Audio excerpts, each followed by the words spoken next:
नमस्कार, आप सभी दर्शकों का बहुत बहुत स्वागत करती हूँ। आप देख रहे हैं जस्ट टीवी। मैं हूं नेहा शुक्ला स्ट्रेट टॉक के साथ एक बार फिर से आप सभी के सामने हाजिर हूँ। आइए शुरू करें आज का कार्यक्रम। तो भारत में कथित विदेशी दखल को लेकर दंगल लगातार चल रहा है और ये दंगल है सियासी दंगल, जो कि कांग्रेस और बनाम बीजेपी के बीच देखने को मिल रहा है। हालांकि दोनों ही तरफ से गंभीर आरोप लगाए जा रहे हैं, लेकिन इन गंभीर आरोपों पर जवाबदेह कौन है, सत्ता या फिर विपक्ष? और क्या करें ये हमारे देश की खुफिया एजेंसियां, भारत की खुफिया एजेंसियां, जो शायद ये पता नहीं लगा पाई या पता नहीं लगा पा रही हैं कि विदेशी दखल किस रूप में देने की कोशिशें हो रही हैं या फिर की जा चुकी है। आइए, हमारी भी कुछ चिंताएं हैं। भारत में लोकतंत्र को क्या वाकई नुकसान पहुंचाने की कोशिश, या फिर विदेशी शक्तियां, ताकतें जो हैं वो भारत की मौजूदा सरकार की दुश्मन हैं? कुछ सवाल हमारे भी यूएस एड को लेकर लगातार सवाल उठाए जा रहे हैं। भारतीय वित्त मंत्रालय की ऐसे में एक ताज़ा रिपोर्ट सामने आई है जो कि बताती है कि 2023 से 2024 के बीच लगभग यूएस एड के जरिए 750 मिलियन अमेरिकी डॉलर का जो यूएस फंड है वो भारत में आया। लगभग 65 अरब रुपए के ये 7 प्रोजेक्ट्स यूएस एड की फंडिंग से चलाए गए। और ये जो 7 प्रोजेक्ट्स हैं, इनका चुनाव या फिर वोटिंग टर्नआउट से कोई लेना देना नहीं। ये सभी परियोजनाएं भारत सरकार की सुरक्षा से संबंधित भी नहीं, बल्कि सेहत से संबंधित, पर्यावरण से संबंधित, खाद्य योजनाओं से संबंधित ये परियोजनाएं।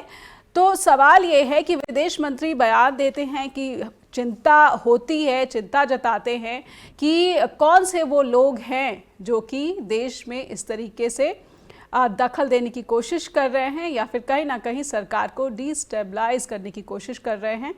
हमारे साथ जुड़ चुके हैं मेजर जनरल राजन कोचर, डिफेंस एक्सपर्ट, और थोड़ी देर में जुड़ेंगे डॉक्टर जय नारायण व्यास, जो कि फाइनेंशियल इश्यूज एक्सपर्ट होने के साथ साथ फॉरेन इश्यूज एक्सपर्ट भी हैं। सबसे पहले स्वागत कर लेते हैं मेजर जनरल राजन कोचर जी का।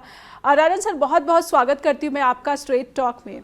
और जो विवाद लगभग खत्म होने का नाम ही नहीं ले रहा है, ट्रंप बार बार बयान दे रहे हैं, हालांकि भारत की तरफ से या फिर भारतीय मीडिया की तरफ से ये प्रेजेंट भी किया जा चुका है कि दैट 21 मिलियन यूएस डॉलर वो इंडिया के लिए नहीं बल्कि बांग्लादेश के लिए था।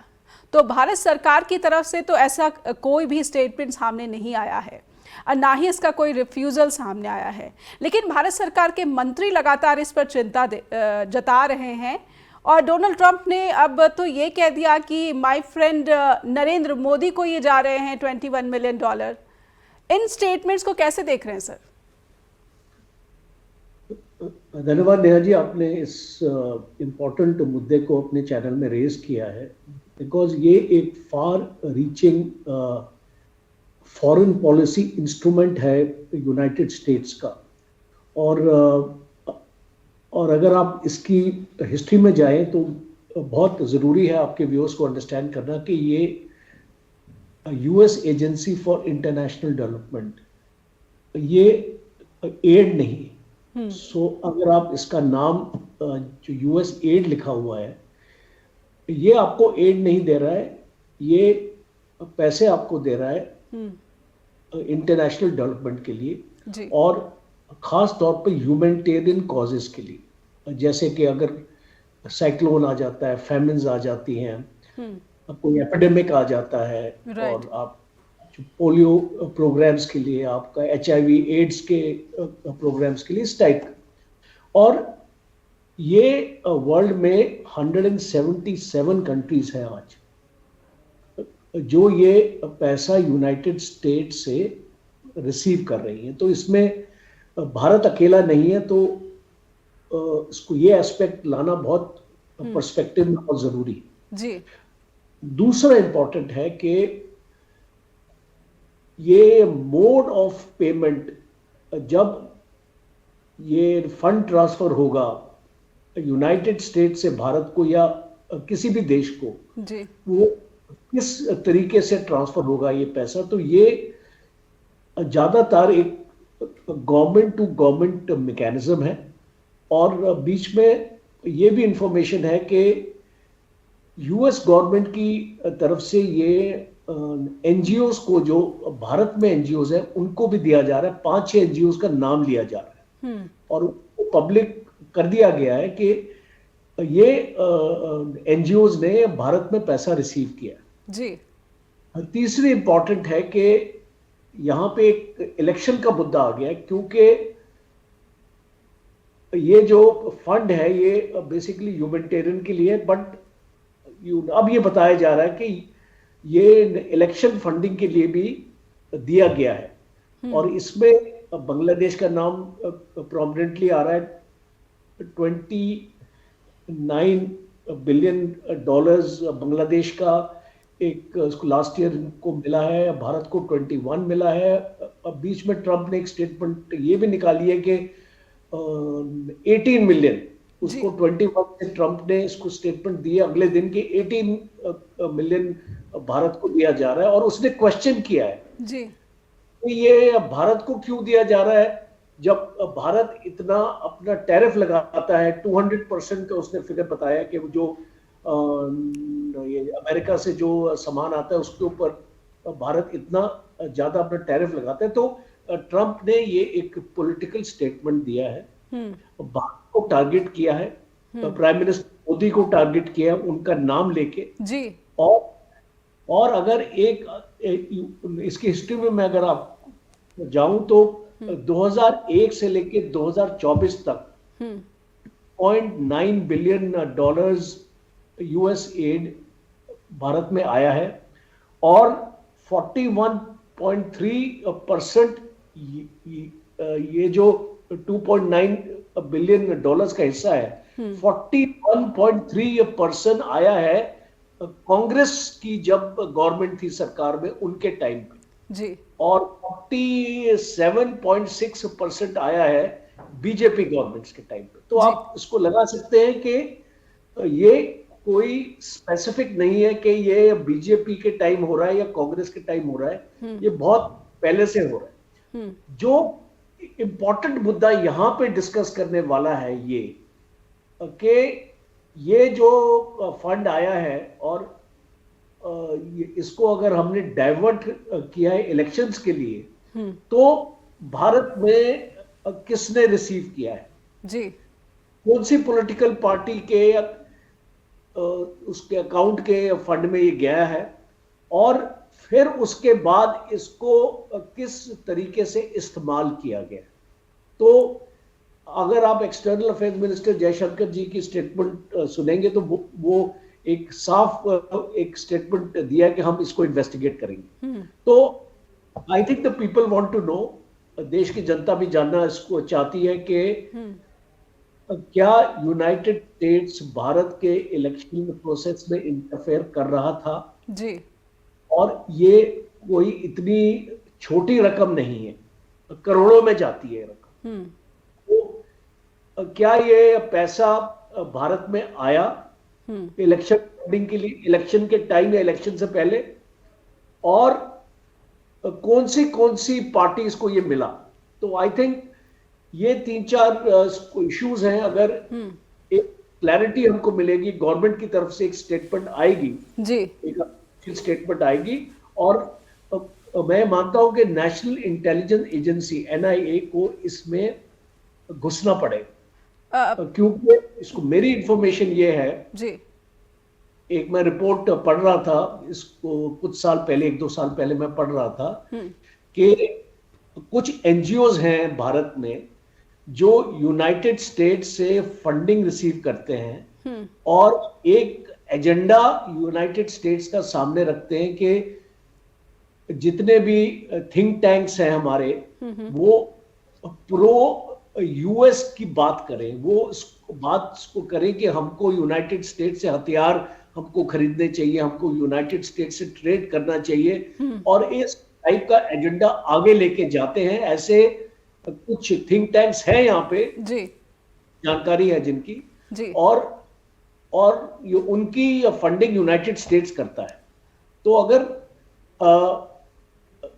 इस चीज को अगर हम एक फैक्ट माने कि ऐसी चीज हो रही है, तो दूसरा मुद्दा जो इलेक्शंस का है वो भी आई थिंक क्लैरिटी में आना चाहिए, और NIA एक ऐसी एजेंसी है जी, जो इसको इन्वेस्टिगेट कर सकती है। फिर सवाल उठता है कि जो हमारी इंटेलिजेंस एजेंसीज हैं वो क्या ये पता लगाने में बार बार नाकाम हो रही। पहले बांग्लादेश में तख्ता पलट हुआ, तब भारत को इसकी कानो कान खबर नहीं मिली। फिर भारत में अगर वोटिंग टर्नआउट या फिर इलेक्शन के लिए वाया किसी एनजीओ के फंडिंग आई और इसका इस्तेमाल हुआ, तो क्या भारतीय जो खुफिया एजेंसियां हैं उनको पता नहीं लगा और उनको कानो कान खबर नहीं लगी। एक छोटा सा ब्रेक लूँगी इससे पहले कि मेजर जनरल आपसे इस सवाल का उत्तर समझे। कोशिश करेंगे कि जब ब्रेक से लौटे तो हमारे साथ डॉक्टर जय नारायण व्यास भी जुड़े, जो कि फाइनेंशियल इश्यूज़ के साथ साथ फॉरेन इश्यूज़ एक्सपर्ट भी है। एक छोटा सा ब्रेक के बाद लौटते हैं। फिर से स्वागत है, स्ट्रेट टॉक देख रहे हैं और हम समझने की कोशिश कर रहे हैं कि भारत में कौन विदेशी दखल देने की कोशिश कर रहा है और इस कथित दखल पर जो दंगल चल रहा है इसमें जवाबदेह कौन है, सत्ता पक्ष या फिर विपक्ष, कांग्रेस जो आरोप लगा रही है या फिर बीजेपी जो आरोप लगा रही है और भारत सरकार के मंत्री जो चिंताएं जता रहे हैं। तो फिर जवाबदेह कौन है, जांच कौन कराएगा और इसको लेकर जो ऑफिशियल स्टेटमेंट है वो क्या है। हमारे साथ मेजर जनरल राजन कोचर लगातार जुड़े हुए हैं। राजन सर, मैं आपसे ये भी समझना चाहती हूँ कि जब बात इस तरह की विदेशी दखल की आती है तो फिर हमारी खुफिया एजेंसीज जो हैं, क्या उनकी कैपेबिलिटीज पर ये सवाल नहीं है? देखिए, आपको इसको एक पर्सपेक्टिव में इसका बताता हूँ कि ये डोनाल्ड ट्रंप ने ये स्टेटमेंट अभी क्यों दिए, बिकॉज ये क्लासिफाइड मैटर होता है। मींस एक देश इसको पब्लिक नहीं करता है कि वो अपने कौन से देशों को फंड इसको दे रहा है, कितना दे रहा है, किस लिए दे रहा है। जी, फॉरेन पॉलिसी का दायरा होता है जो ट्रंप शायद इसको फॉलो नहीं कर रहा है और उसकी अपनी पॉलिटिकल रीजंस है। वो बाइडेन एडमिनिस्ट्रेशन को नीचा दिखाने की कोशिश कर रहा है, लोगों को बताने की कोशिश कर रहा है कि अगर हम अमेरिका फर्स्ट की तरफ अगर हम बढ़ना चाहते हैं तो इस तरीके का हमको जो टैक्स पेयर का जो पैसा है हम उसको लुटा नहीं सकते। इसलिए उसने 90 डेज का इसके ऊपर फ्रीज लगा दिया और कुछ चीजों में रिलैक्सेशन भी दिया है, क्योंकि जहां पे कोई ऐसी फैमिन या ऐसा कोई हेल्थ रिलेटेड इश्यूज हैं कंट्रीज में, तो उनको उसको रोका नहीं है वो एड। तो पहले तो ये एक पॉलिटिकल कंपल्शन है ट्रम्प की और इसीलिए उसने इसको डिस्क्लोज किया। दूसरा, वो प्रेशर इंडिया पे इसको डालना चाहते हैं। आप देखिए, उसने टैरिफ्स को इसके साथ इंटरलिंक किया है और आप जानते हैं कि अभी एक टैरिफ्स की एक ट्रेड एग्रीमेंट होने वाली है अगले 2-3 महीने में भारत और अमेरिका के बीच में। तो मुझे लगता है कि ये प्रेशर टैक्टिक्स है भारत के ऊपर और इसकी जो टैरिफ्स को इन्फ्लुएंस करने के लिए, क्योंकि ट्रंप चाहेगा कि मैक्सिमम टैरिफ्स जो हैं वो एक रेसिप्रोकल सिचुएशन में आए कि अगर अमेरिका पे अगर आप 20% लगा रहे हैं तो अमेरिका भी आपके ऊपर 20% लगाएगा। जी जी। तो एक ये स्ट्रेटजी है, उसको टैरिफ के साथ इसको जोड़ना। और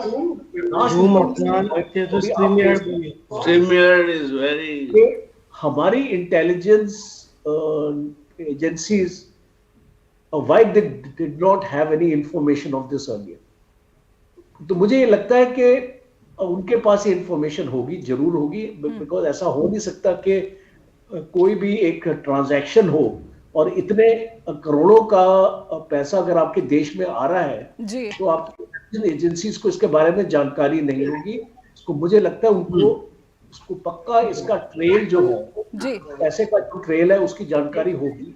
दूसरी बात है कि हर एक चीज डोमेन में नहीं पाई जा सकती है, तो इसलिए as a matter of discretion disclose नहीं किया है पब्लिक के लिए। और अभी क्योंकि ये मुद्दा ऑलरेडी पब्लिक हो चुका है और ये अभी एक ओपन डोमेन में आ चुका है, तो मुझे लगता है कि गवर्नमेंट को इसका खुलासा करना पड़ेगा और जो पार्लियामेंट का जो सेशन स्टार्ट होगा उसमें भी ये मुद्दा रेज होगा। जी, और माफ कीजिएगा राजन कोचर सर, हमारे साथ डॉक्टर जय नारायण व्यास भी जुड़ चुके हैं। सो आपका बहुत बहुत स्वागत करती हूँ। Rajan Kochar sir, you finish your point, उसके बाद सवाल मैं जय नारायण व्यास से लेना चाहती हूँ। जी, इसको मेरा ये लास्ट पॉइंट यही है कि क्योंकि अभी ये पब्लिक डोमेन में आ चुका है ये मुद्दा, पहले नहीं आया था, तो गवर्नमेंट को भी इसकी अपनी इन्वेस्टिगेशन करनी पड़ेगी और सबको बताना पड़ेगा कि ये पैसा कितना आया था और कैसे इस्तेमाल हुआ, ह्यूमैनिटेरियन एड में, एड्स में, एड्स रिलीफ प्रोग्राम में, जी और आपके और भी जितने भी आपके डेवलपमेंट प्रोग्राम हमारे देश में चल रहे हैं, उन सबकी जानकारी इंक्लूडिंग इलेक्शंस। बिल्कुल तो ये इसका जो डिस्क्लोजर है वो होना चाहिए, मुझे ये लगता है। बिल्कुल। डॉक्टर जय नारायण व्यास, बहुत बहुत स्वागत है स्ट्रेट टॉक में। लगातार यूएस एड को लेकर जो विवाद चल रहा है भारत की राजनीति में, तो जमकर घमासान हो रहा है। यहाँ तक कहा जा रहा है कि कांग्रेस विदेशी ताकतों के साथ मिलकर मोदी सरकार को बनने देने से रोकने की कोशिश कर रही थी, लेकिन हालांकि वो असफल कोशिश रही। लेकिन एक पॉइंट अब ये भी सामने आ रहा है कि ये जो $21 मिलियन की बात हो रही है, ये बजट एलोकेशन था, ना कि वाकई राशि भारत के हाथ लगी। ये बजट आया ही नहीं था। इस तरह की भी बात जो है यूएस से निकल कर आ रही है। सबसे पहले तो मैं समझना चाहूंगी आपके जरिए, क्या ये सीधे सीधे विदेशी दखल है और जो कि भारतीय लोकतंत्र के लिए खतरा, या फिर ये जो विदेशी दखल है आर्थिक मदद के रूप में 1951 से ही चली आ रही है और इसकी जो है भारत में कहीं ना कहीं अपलिफ्टमेंट्स के लिए या फिर विकास परियोजनाओं के लिए बहुत बड़ी अहम भूमिकाएं भी हमने देखी हैं। डॉक्टर जय Narayan Vyas. See, listen, this is a scheme you said is implementing, first it was food program, 1951, Harry Truman's time it started. Ji Starting from there, they already assisted about 555 projects. जय Narayan So sir, it is- if you may speak in Hindi का कार्यक्रम है तो लोगों को ज्यादा आसानी अच्छा होगी। ठीक जी है। जी हाँ, तो वहां से शुरू करके 555 प्रोजेक्ट हैरी ट्रूमन के समय में शुरू हुए 1951 में। जी सर। वहां से 555 प्रोजेक्ट अब तक यूसेड ने हमें कहीं ना कहीं एक या दूसरे रूप में हमारे साथ जुड़े हैं। जी तो एक तो ये बात है कि ये इन्वेस्टिगेशन करने की, भारत सरकार को ये करने की, भारत सरकार तो गलत बात कर रही थी। वो अब it is as clear as daylight, knowingly और अननोइंगली वो फंसे हैं उसमें, क्योंकि वित्त मंत्रालय का रिपोर्ट है, ये कोई एजेंसी का रिपोर्ट नहीं है। जी और वित्त मंत्रालय कहते हैं कि ये 9 प्रोजेक्ट पे पैसे आए और इतने पैसे 2023-24 में $97 मिलियन आए और उसका इस्तेमाल हर प्रोजेक्ट में जो था एलोकेटेड हो रहा है। जी प्रॉब्लम वो डॉज के लिए मुझे कुछ नया नहीं लगता, क्योंकि ये अभी ये पागलपन इनका चल ही रहा है। अभी देखो, काश ने ना कर दिया कि हम अहवाल नहीं देंगे तुमको, अंदर अंदर अभी इनका सेटल नहीं हुआ है, तो दे cancel something which was not allotted, उसके ऊपर चर्चा चल रही है। तो जो नहीं था, जो नहीं है, जो नहीं होने वाला है, जी उसके ऊपर हम इन्वेस्टिगेशन करेंगे। तो भारत सरकार का फाइनेंस मिनिस्ट्री गलत कह रहा है, तो आप उसको इन्वेस्ट करा सकते हैं। वो ऐसा नहीं करते, जो इनकी सिस्टम है, नहीं तो ये रिपोर्ट आता ही नहीं। अभी क्या जरूरत थी इनको ये रिपोर्ट बाहर डालने की? मगर सिस्टम जो है ना, sometimes knowingly unknowingly acts neutral.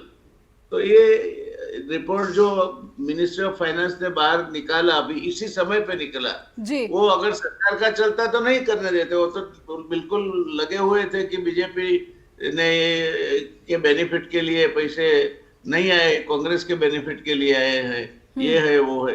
हालांकि वो पैसे आए ही नहीं और ना प्रोविजन था, प्रावधान था उसका। जी आप बोलते हैं बांग्लादेश के लिए था, होगा, उससे हमें कोई लेना देना नहीं है। अच्छा, जनरल साहब बोल रहे हैं कि वो फॉरेन एजेंसीज, फॉरेन एजेंसी तो कौन से देश में नहीं डिस्टर्ब करती? हम नहीं करते हैं क्या? हम मूर्ख पुरवार होते हैं बांग्लादेश में कि 4 दिन पहले उनके प्रधानमंत्री यहाँ आए और चौथे दिन उसको उठा के फेंक दे। तो हमारी रॉ क्या करती है?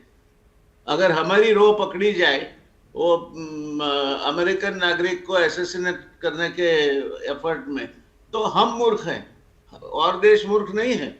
उनकी इंटेलिजेंस एजेंसियां हर देश में काम करती रहती है और उनके वेस्टेड इंटरेस्ट होते हैं। तो ये इसमें कुछ नया नहीं है। अगर बच के रहना है तो जो देश इसका लाभार्थी है उसको रहना है, मगर इसमें ऐसा कुछ लगता नहीं है जी, क्योंकि जो था ही नहीं वो डॉज ने कैंसिल कर दिया है। जी अलॉट ही नहीं हुआ था। उनके बजट में भी कोई जगह पे ऐसा नहीं है कि बजट में बजटरी प्रोविजन था, और बजटरी प्रोविजन होने से क्या फर्क पड़ता है? तो क्या बजट तो लैप्स भी होता है।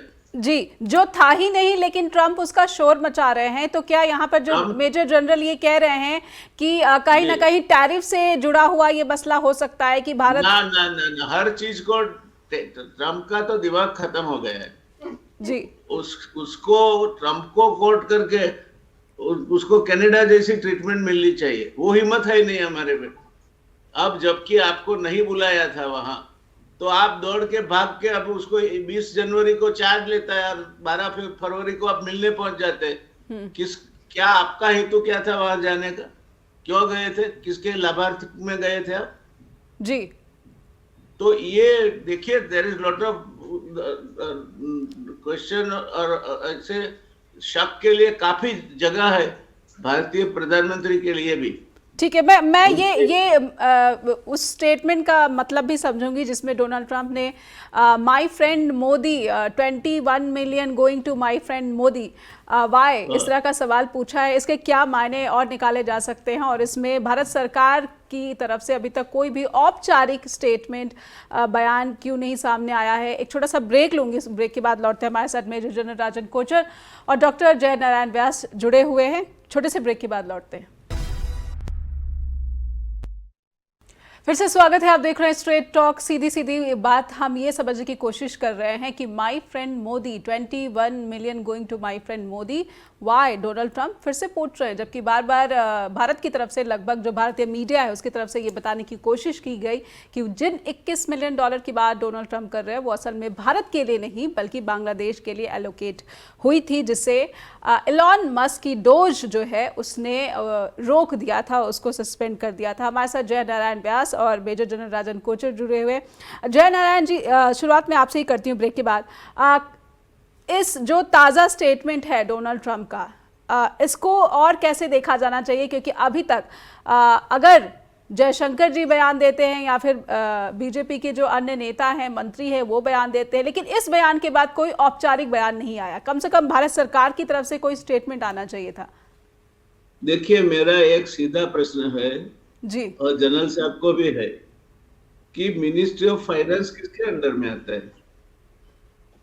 अगर किसी पॉलिटिशियन ने जवाब दिया होता, कोई मिनिस्टर ने दिया होता या प्राइम मिनिस्टर ने दिया होता, तो शायद डिस्टॉर्ट हो जाता।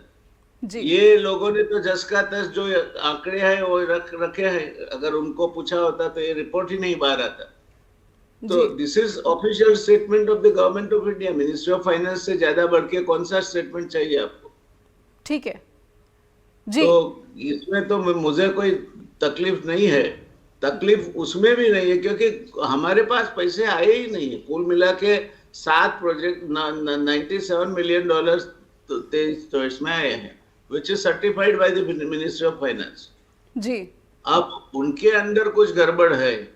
जैसे आज जय नारायण जी, सवाल ये उठता है कि यूएस एड भारत की दोस्त या भारत का दुश्मन? ये ऐसी कैसी एजेंसी है यूएस की जिसको ट्रंप निशाना बना रहे हैं, लेकिन एक तरफ वो भारत में जो अन्य मानवीय संबंधी परियोजनाएं हैं उसमें मदद भी दे रही है, लेकिन कथित रूप से उन एजेंसियों को भी, उन एनजीओज को भी फंड कर रही है, जिस पर भारत सरकार को चिंता है कि कहीं इनके जरिए कांग्रेस ने मिलकर तो हमारी सरकार को हराने की कोशिश या फिर बीजेपी को हराने की कोशिश तो नहीं की। तो ये एजेंसी जो है, क्या ये दोहरे चरित्र को अपनाते हुए दिख रही है भारत में? मैं ये नहीं कहूंगा जी, मैं नहीं कहूंगा। मैंने यूसेड के साथ भी काम किया एज ए मिनिस्टर।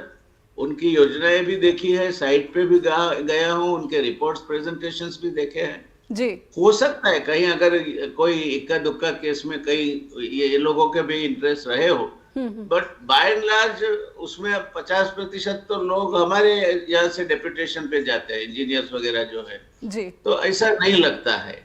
जी, सच झूठ तो इंटेलिजेंस एजेंसी जाने, मगर हमारी इंटेलिजेंस एजेंसीज उतनी सक्षम है कि उनके पैर के नीचे भी अगर आग लगी है तो इनको मालूम नहीं होता है। जिस तरह से they have goofed up Pannun case और they have goofed up this Bangladesh prime minister साउस्टर, क्या कर रहे थे वहां? बांग्लादेश की प्राइम मिनिस्टर यहाँ आई 4 दिन पहले तो हमारे प्राइम मिनिस्टर के ओथ टेकिंग सेरेमनी में आई है, और उसको उठा के फेंक दिया। तब तक रो वहां क्या भजन कर रहा था। जी, ऐसे में क्या भारत के चुनाव आयोग को कोई स्टेटमेंट देना चाहिए था? अगर बार बार ये कहा जा रहा है कि वोटिंग टर्नआउट भारत में बढ़ाने के लिए ये मदद देने की कोशिश हो रही थी, क्या चुनाव आयोग एक रिस्पॉन्सिबल संस्था है, फिर यहाँ पर जवाबदेह संस्था है? चुनाव आयोग तो किसी भी एफर्ट के बिना बढ़ा देता है। 6 करोड़ मत ज्यादा हो जाते हैं। विधानसभा और लोकसभा के बीच में करीब 60-70 लाख मतदाता और ऐड हो जाते हैं। चुनाव आयोग को तो अभी डिपार्टमेंट जीएडी, का जनरल एडमिनिस्ट्रेशन डिपार्टमेंट के साथ जोड़ देना चाहिए, क्योंकि अपॉइंटमेंट भी अभी कोई किसी का हस्तक्षेप है ही नहीं। प्राइम मिनिस्टर, उनके एक मिनिस्टर लीडर ऑफ अपोजिशन नाम के वास्ते रखा है। तो चुनाव आयोग is as good as department of the government. और राजीव कुमार ने जिस तरह से ही has conducted himself, it is a shame on the IAS and the way Chandrachud has conducted himself, Gogoi has conducted himself. It is a shame on the Supreme Court of India. ठीक है, जय नारायण जी, फिर क्या जब जो तत्कालीन चुनाव आयुक्त थे एसवाई कुरैशी, उनके बयान के बाद चुनाव आयोग की तरफ से कोई जो है बयान नहीं आया, तो इस मसले को समझ लेना चाहिए था कि हाँ, चुनाव आयोग के साथ जो भी समझौता हुआ था उसमें फंड का कोई लेना देना नहीं था, और यही जो है भारत सरकार का वर्जन रहता, ना कि उसके बाद जो भारत के विदेश मंत्री है वो भी स्टेटमेंट देते कि हाँ, हमें चिंता होती है इस तरह की खबरों पर। देखिए, विदेश मंत्री हमारे, पहले तो जब विदेश मंत्री थे तब का उसका कैरियर प्रोफाइल तपासो। उनके पिताश्री क्या करते थे, कौन थे, आईएएस में थे, किसके साथ काम करते थे, बीजिंग से रातों रात उनका ट्रांसफर होके न्यूयॉर्क कैसे पहुंचे जी। He is what I have been seeing Indian politics for last 40 years, and I have been active politician, thrice cabinet minister. Ji. I am yet to see a failure foreign external affairs minister like Jaishankar. हमारे एक भी पड़ोसी देश के साथ हमारे दोस्ताना संबंध नहीं रखे उसने, एक भी, नॉट अ सिंगल वन जी। ये और वो जाके क्या वहां जख मार रहे थे। वो इनविटेशन लेने के लिए तो किसी डिप्टी सेक्रेटरी, डेस्क ऑफिसर और जॉइंट सेक्रेटरी को भी भेज सकते थे क्लैंडस्टाइनली। ठीक है, मैं मेजर जनरल से सवाल लेना चाहती हूँ। मेजर जनरल, डॉक्टर जयशंकर के साथ भी यूएसएड की जो बाइडेन की ऑफिशियल थी, उनकी तस्वीरें जो है वायरल हो रही हैं सोशल प्लेटफॉर्म पर, वो अवेलेबल हैं। उसके बावजूद जयशंकर इस तरह की खबरों को, यूएसएड के फंड को लेकर चिंता जताते हैं। तो ये भारत सरकार के मंत्री या फिर हमारे फॉरेन मिनिस्टर, हमारे फॉरेन पॉलिसी का किस तरह का प्रदर्शन है? देखिए, इसको फॉरेन पॉलिसी के साथ मत उसको कंफ्यूज कीजिए, because minister Jaishankar is one of the finest foreign officers we have had over the years, and I tend to disagree with this statement that he has you have your own right, use it thoroughly. Yes, you know, we agree to disagree. So the point here is, let us not talk about personalities here. This discussion is on US aid के बारे में ही है जी। ये कुछ India की foreign policy के बारे में नहीं है, या उसका जो सक्सेस या फेलियर के बारे में नहीं। ठीक है। So most important aspect US aid का है, there has to be transparency जी। अब प्रेसिडेंट ट्रंप ने एक स्टेटमेंट दिया है कि $21 मिलियन, बाद में $18 मिलियन बोला है कि ये पैसा आया है और ये इलेक्शंस के लिए दिया गया है, और डीओजी की पास इसके पुख्ता डॉक्यूमेंट्स और प्रूफ हैं। एक अमेरिकन प्रेसिडेंट पब्लिक में आके ऐसी स्टेटमेंट नहीं देगा अगर उसके पास कोई स्पेसिफिक फैक्ट्स हैं। तो ये बोलना कि पैसा ये तो आया ही नहीं है, या वो यूनाइटेड स्टेट्स को क्लैरिफाई करना है, वो स्टेटमेंट यूनाइटेड स्टेट्स को देना है कि भारत में ये पैसा नहीं आया है जी, और ये बांग्लादेश में है। वॉशिंगटन पोस्ट ने ऐसी खबर इसकी निकाली है जी, और बोला गया है कि ये भारत में पैसा नहीं आया है और ये एक्चुअली बांग्लादेश के लिए था। So there is a confusion जी, और कंफ्यूजन आपकी ये है। जनरल सर, मैं आती हूँ, मेजर जनरल की बात पूरी हो जाने दीजिए, मैं आऊंगी आपके पास जी। प्रेसिडेंट ट्रंप ने एक स्टेटमेंट आपका दिया है, उसकी गवर्नमेंट की तरफ से ये स्टेटमेंट है, क्योंकि अगर एक प्रेसिडेंट, एक यूनाइटेड स्टेट्स जैसे देश का प्रेसिडेंट ऐसी स्टेटमेंट अगर देता है, so he is not telling a lie. ठीक है, ऐसे में भारत सरकार को से कि वो झूठ बोल रहा है। ठीक है, हमारे पास क्या प्रूफ है बोलने के लिए कि president Trump is telling a lie? ठीक, वेरी नाइस। ठीक, जय नारायण सर मैं आऊंगी आपके पास जी। इसको पॉलिटिकल दायरे में नहीं लेके जाइए आप। इसमें बीजेपी गवर्नमेंट और इसको कांग्रेस की बात नहीं हो रही है आज। कुछ नहीं है। जी जी जी, मैं लेट अस अंडरस्टैंड दिस। मुझे कुछ इंटरवीन करना है। मैं जय नारायण सर, मैं एक छोटे से ब्रेक के लिए जाऊंगी, उससे पहले कि मैं आपके पास आऊं। राजन सर आप अपनी बात रखें, फिर मैं एक छोटा सा ब्रेक लूंगी जी। ओके, मेरी बात ऐसी है, we are not here to you disrupt each other in this discussion. आपको अपना टाइम मिलेगा, आप अपने टाइम पे बोलिए जी। इस point here is, point to actually understand here is that when a president of the United States अगर एक ऐसी स्टेटमेंट अपना देता है, तो उसके पास कुछ तथ्य होंगे, कुछ फैक्ट्स होंगे जिसके बेसिस पे उसने स्टेटमेंट दिया है जी। और उसका रिस्पांस मिनिस्टर जयशंकर ने दिया है जी। और उसको मिनिस्टर जयशंकर ने बोला है कि ये जो यूएस एड है डेवलपमेंट एक्टिविटीज के लिए इस्तेमाल होता था, और अगर ये इस तरीके से इस्तेमाल हो रहा है इलेक्शंस के लिए, तो हमको इसको इन्वेस्टिगेट करना पड़ेगा। तो अगर उसने जयशंकर जी ने अगर ये स्टेटमेंट दिया है, ठीक है, let us wait for that. ठीक है, तो ये ऑफिशियल स्टेटमेंट है जी। A few days ठीक for है। the government to actually come out with a clarification, and ठीक I'm sure the government will come out with some clarification. No ठीक है, मैं जय नारायण सर मैं आऊंगी आपके पास, एक छोटा सा ब्रेक। लेकिन अभी तक मेजर जनरल कोचर जो है, भारत सरकार का ये वर्जन है जो विदेश मंत्री ने कहा है कि हाँ वो मानवीय मदद परियोजनाओं पर भी मदद करती रही है, लेकिन अगर इस तरह की भी खबरें हैं तो चिंताएं हैं। एक छोटा सा ब्रेक के बाद लौटते हैं और डॉक्टर जय नारायण व्यास से समझने की कोशिश करेंगे कि उनकी क्या आपत्ति है, वो भारत सरकार से किस रवैये या फिर किस रुख की अपेक्षा रखते हैं। एक ब्रेक के बाद लौटते हैं। फिर से स्वागत है आपका। आप देख रहे हैं स्ट्रेट टॉक। और अमेरिका और भारत के संबंधों के बीच यूएसएड, जिसको लेकर विवाद की क्या वाकई यूएस का प्रशासन, जो बाइडेन का प्रशासन भारत में चुनावों में दखल देने की कोशिश कर रहा था, और ये कहीं ना कहीं भारतीय लोकतंत्र के साथ छेड़छाड़ या फिर भारतीय संप्रभुता के साथ खिलवाड़, ये कहा जाए। हमारे साथ डॉक्टर जय नारायण व्यास जुड़े हुए हैं। जय नारायण सर, भारत सरकार से किस तरह की अपेक्षा आप रखते हैं? ये तो सीधा सीधा मामला जो है, भारतीय एजेंसियां जो है उनको यूएस प्रशासन के सामने उठाना चाहिए, ठीक वैसे ही जैसे कि हमारे खुफिया एजेंसीज पर जो है आरोप लगाया गया कि यूएस सिटीजन को की हत्या करने की कोशिश में जो है हमारे एजेंसी के एक एजेंट शामिल हैं, और ये मामला चल रहा है। भारत ने सहयोग, जांच में सहयोग की बात भी कही है। तो ये सीधा सीधा मामला तो अमेरिका के खिलाफ भारत के पास एक मामला आ जाता है। जय नारायण सर, देखिए 3-4 चीजें हैं। मैं पहले स्पष्टता कर लूं कि मैं जनरल साहब के लिए उच्चतम आदर रखता हूं, क्योंकि हमारे आर्म फोर्सेस के लिए हमेशा मैं आदर की नजर से देखता हूं जी। मगर 3-4 चीजें मुझे नहीं जचती। एक तो मोदी के साथ मैंने भी काम किया है, सीधा काम किया है, और मोदी का कोई मिनिस्टर खुद चाहे वो बोल नहीं सकता, जब तक वो अप्रूव नहीं करता कि ये तुम्हें बोलना है, तब तक उसके बाप का नाम बदल देंगे तो भी नहीं बोल सकेगा।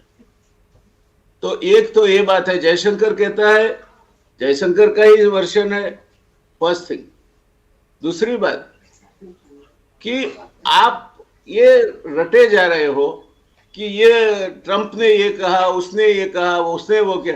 क्या आप अपनी फाइनेंस मिनिस्ट्री को नहीं बिलीव करते? हमारे नेशनल सिंबल के साथ जो स्टेटमेंट इशू किया है फाइनेंस मिनिस्ट्री ने, उसका रिपोर्ट, उसको आप नहीं बिलीव करते?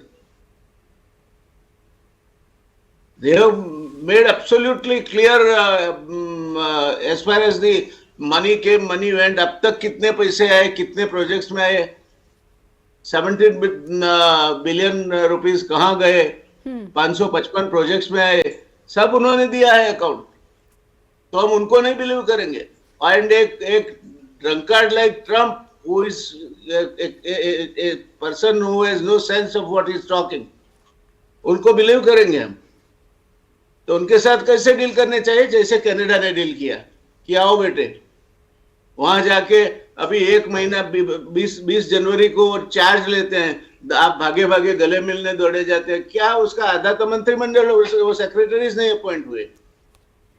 कौन सी चर्चा के लिए गए थे प्रधानमंत्री? क्या उनका एजेंडा था? पहले वो तो डिक्लेयर करो आप। नहीं, जय नारायण सर, क्या आप ये कहना चाह रहे हैं कि भारत सरकार का जो रवैया कनाडा के साथ जस्टिन ट्रूडो के साथ रहा, वही रवैया भारत को अपनाना चाहिए डोनाल्ड ट्रंप के साथ, यूएस के साथ? जस्टिन ट्रूडो ने जो रवैया ट्रंप के साथ अपनाया जी, they have boycotted all American goods. Mexico similarly they have paid back Trump in the same coins. जी, तो आप मिमियाते क्यों हैं वहां जाके, my dear friend Trump, my dear friend Trump, और उसका इनविटेशन लेने के लिए 145 करोड़ का ये देश, उसका प्रधानमंत्री, उसका विदेश मंत्री को जाके बिठाए रखे, और जनरल साहब बोले कि उसके लिए आई वेरी हाई रिगार्ड। होंगे अधिकारी, होंगे तब होंगे, मैं डाउट नहीं करता, मैंने उनके साथ काम नहीं किया सीधा। मगर अभी मोदी की मंत्रिमंडल में एक भी पर्सन है नहीं worth his salt except Amit Shah, जो मोदी को अपनी बात कह सके। जी, तो ये वो ट्रंप कहता है मानते हैं हम, उनके डॉज कहता है वो मानते हैं हम जी, मगर हमारा फाइनेंस मिनिस्ट्री रिपोर्ट देता है 2 दिन पहले, वो नहीं मानते हम। क्यों? क्या तकलीफ है भाई? Why are you devaluating Indian? तो क्या भारत की रूलिंग पार्टी एनडीए की जो लीडरशिप पार्टी कर रही है बीजेपी, और भारत सरकार यहाँ पे विरोधाभासी जो है रवैया अपना रही है? बिल्कुल उनके ही ये मैं आपको कहूं कि भूल में निकल गया है। अगर इनकी चलती तो रिपोर्ट आता ही नहीं। जी, बीजेपी की चलती तो भारत सरकार की रिपोर्ट नहीं आती, भारत सरकार की फाइनेंस मिनिस्ट्री की रिपोर्ट नहीं आती, रिपोर्ट नहीं आती, मगर आ गई है। जी, ब्यूरोक्रेसी अपने ढंग से काम करती है, उसके सेट शेड्यूल होते हैं, उसके मुताबिक it is like dinosaur, you pinch the tail, the brain will get the message after 2 एक छोटी सी टिप्पणी मैं मेजर जनरल से लेना चाहूंगी। राजन सर, मैं समझना चाहूंगी, जब भारत सरकार की तरफ से इस तरह से उसी एजेंसी से संबंधित कोई रिपोर्ट आती है, जिस एजेंसी से जुड़ी इस तरह की तमाम आपत्तियां, चुनाव में दखल की बात हो रही है, तो डिफेंस के नजरिए से, सिक्योरिटी के नजरिए से इस स्टेटमेंट को कैसे देखे भारत का नागरिक? देखिए, finance ministry is the part of the government, and finance ministry prime minister Modi के अंडर ही काम करती है। जी, तो आप नहीं बोल सकते कि फाइनेंस मिनिस्ट्री ने अभी जो स्टेटमेंट दिया है उसमें मोदी के विरुद्ध है स्टेटमेंट, या ये इसको मोदी का इसमें अप्रूवल नहीं था। बिकॉज जो भी फाइनेंस मिनिस्टर अगर स्टेटमेंट निकालता है तो वो अप्रूवल के साथ ही होता है जी। और यहाँ पे अगर एक क्लैरिफिकेशन फाइनेंस मिनिस्ट्री से आई है कि इस तरीके के प्रोजेक्ट्स के लिए यूएस एड आया था और हमने इस्तेमाल किया है, तो उसमें कोई उसको डिनाई नहीं कर रहा है जी, वो एक्सेप्ट कर रहे हैं।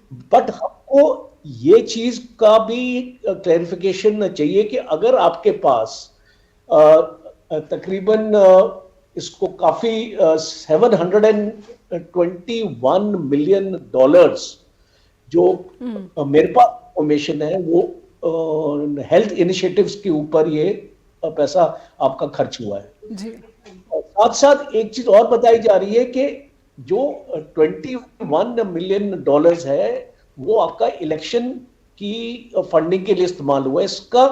इसका ये मतलब है कि आपने जो अभी फाइनेंस मिनिस्ट्री ने स्टेटमेंट अपना निकाली है जी, वो हेल्थ प्रोजेक्ट्स के ऊपर आपने इंफॉर्मेशन निकाली है, डेवलपमेंट प्रोजेक्ट्स के ऊपर इंफॉर्मेशन निकाली है। हम ये भी जानना चाहते हैं कि क्या इलेक्शंस के ऊपर ये पैसा खर्च हुआ था जी, या एक छोटा इसका जो हिस्सा है वो इलेक्शंस के लिए आपको मिला था। तो वो एक क्लैरिफिकेशन की जरूरत है, चाहे वो फाइनेंस मिनिस्ट्री दे, जी, चाहे वो पीएमओ दे, चाहे आपको आपका मिनिस्ट्री ऑफ एक्सटर्नल अफेयर्स के गवर्नमेंट स्पोक्स पर्सन दे, जी, वो इंफॉर्मेशन आपको डोमेन में, पब्लिक डोमेन में लेके ये आनी क्लैरिटी चाहिए। राजन सर, मेरा ये बिल्कुल संक्षेप में मैं समझना चाहूंगी आपसे, ये क्लैरिटी तो दी ही जा सकती है कि 21 मिलियन ये बजट एलोकेशन था या फिर भारत को दिए जा चुके हैं? अगर मैं बिल्कुल यूएस दी जा की, जी हाँ जी, हाँ बिल्कुल दी जा सकती है। जी, मैं समझना चाहती हूँ ये दिए जा चुके हैं या फिर खर्च ही नहीं हुए थे? बजट एलोकेशन हुआ था, प्रपोजल था, प्रावधान था सर, जिसे डोज ने रोक दिया है सिर्फ दिखाने के लिए। देखिए, नहीं दिया गया। नहीं दिया गया जी। राजन डोज कोचर बोलता सर। है दिया गया है। फाइनेंस मिनिस्टर का Point रिपोर्ट here देख लीजिए, जनरल साहब, There finance is a point minister of कल ही आया, contradiction रिपोर्ट देख लीजिए। There और ये is a report point prime of minister तक नहीं contradiction जाता, here. डायरेक्टर लेवल से approve होता है। राजन कोचर आप बात रखिए, मैं बिल्कुल संक्षेप में फिर जयनारायण सर से समझूंगी जी।